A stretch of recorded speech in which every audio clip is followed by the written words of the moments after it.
This was a historic moment for Egypt, the first democratically elected president of the country speaking at the UN. Mohammed Morsi, the product of a successful revolution, again making it clear he supports the Syrian people in their ongoing struggle.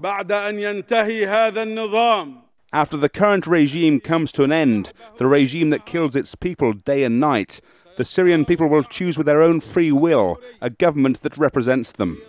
But Egypt is firmly against any outside intervention in Syria, and the other Arab countries whose ministers met at the UN seem to agree.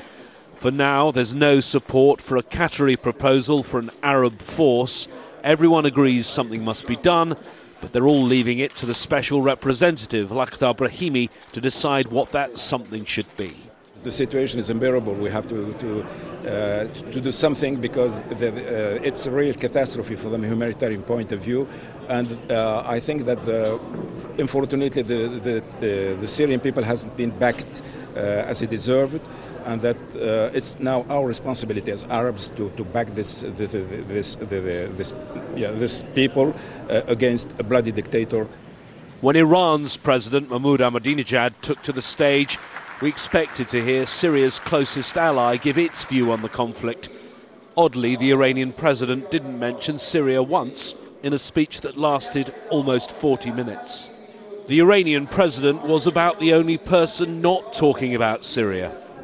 There's been a flurry of diplomatic activity. The Arab countries, the Security Council, and individual leaders all expressing their anger, anguish, and outrage about the situation in Syria, but no one coming up with a fresh initiative to solve the crisis.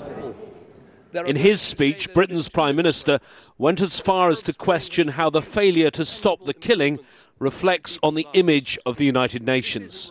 If anyone was in any doubt about the horrors that Assad has inflicted on his people, just look at the evidence published this week by Save the Children.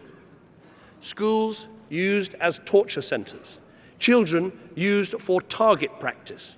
The blood of these young children is a terrible stain on this United Nations.